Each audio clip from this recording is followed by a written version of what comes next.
네, 공수처가 오늘 윤석열 대통령의 내란 우두머리 혐의 등 사건을 검찰로 보내고 기소를 요구했습니다. 12상 비상계엄 사태 발생 50하루 만이자 윤 대통령을 구속한 지 나흘 만입니다.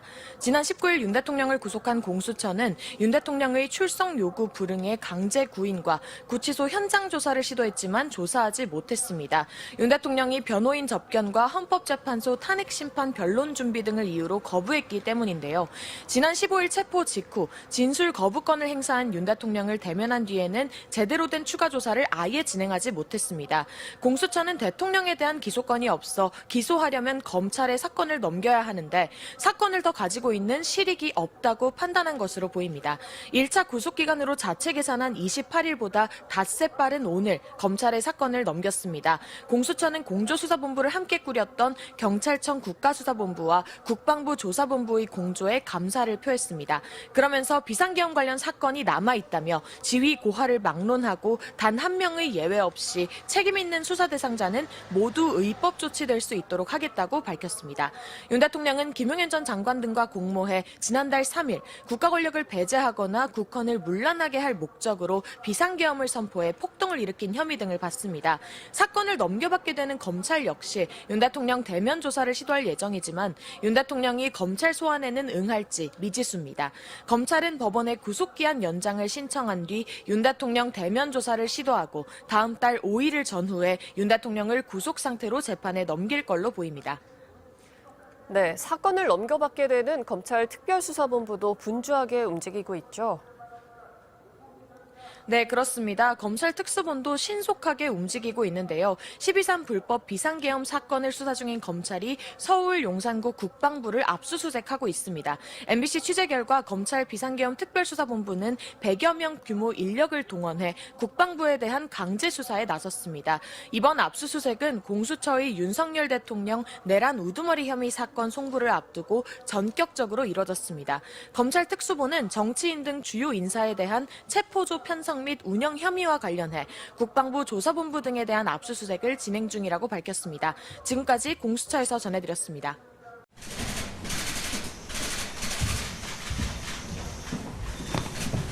먼저 추운 날씨에도 열악한 공수처 건물에서 고생하고 계시는 기자분들께 감사 말씀드립니다. 공수처는 오늘 현직 대통령인 피의자 윤석열에 대한 공소 제기 요구 결정을 하였습니다. 공수처는 비상계엄 사태 발생 직후 사실상 공수처의 수사 인력의 전부인 부장검사 2명, 평검사 9명, 수사관 24명 및 처차장으로 구성된 비상계엄 TF를 만들어 50하루 동안 온 힘을 다해 법과 원칙에 따라 수사를 진행했습니다. 공수처는 사안의 중요성과 엄중함, 그리고 국민의 알 권리 등을 고려하여 이번 비상계엄 사건에 대한 공수처의 주요 수사 경과와 결과를 국민 여러분들께 말씀드리는 자리를 가지게 되었습니다. 공수처는 오늘 공수처법 제26조 1항에 따라 서울중앙지방검찰청에 피의자에 대한 공소제기 요구 결정을 하게 되었습니다. 아시다시피 피의자는 내란 우두머리라는 국가적으로 중대한 혐의를 받고 있음에도 불구하고 현재까지도 계속 비협조적인 태도로 일관하며 형사사법 절차에 불응하고 있으며 구속 이후 공수처의 피의자 신문 자체를 거부하고 있습니다.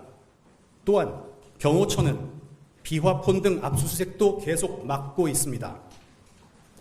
이러한 상황에서 공수처가 계속 조사 시도를 하기보다는 기소 여부를 결정해야 하는 검찰이 그동안의 수사 자료를 종합하고 필요한 사항에 대해 추가 수사를 하는 것이 사건의 진상규명을 위해 효율적이라고 판단하여 금일 공소제기 요구 결정을 하기에 이른 것입니다.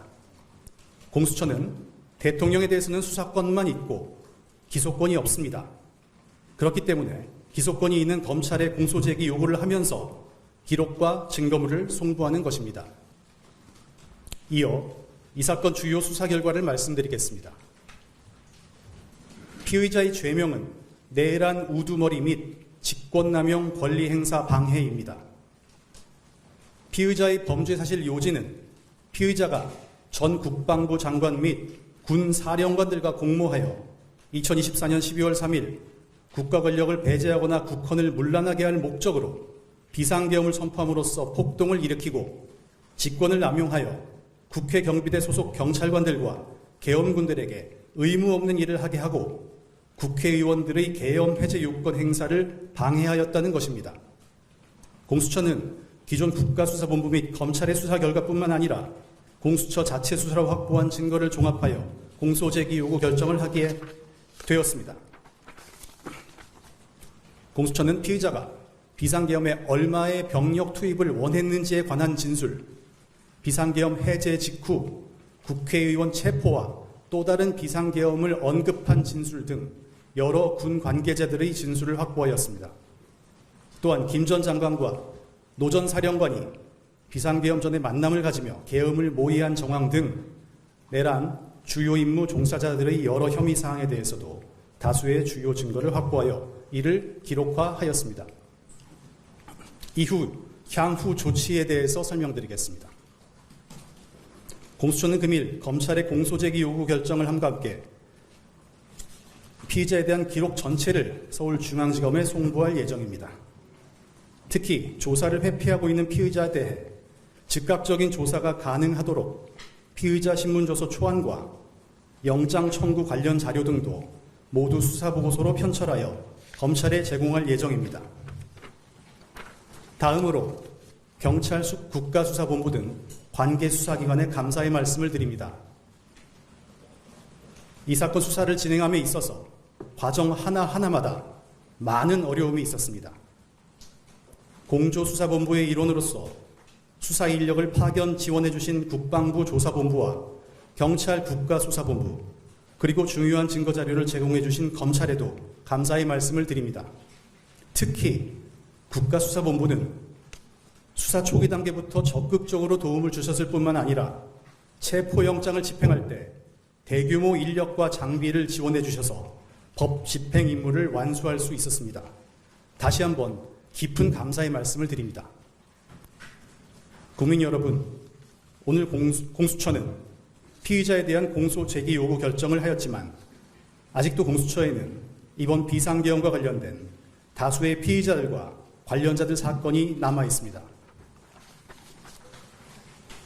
공수처는 앞으로도 계속 대상자의 지위 고하를 막론하고 법과 원칙에 따라 책임 있는 수사 대상자는 모두 의법 조치될 수 있도록 관계기관과 긴밀히 협조하여 엄정하게 비상계엄 수사를 계속해 나가겠습니다. 감사합니다.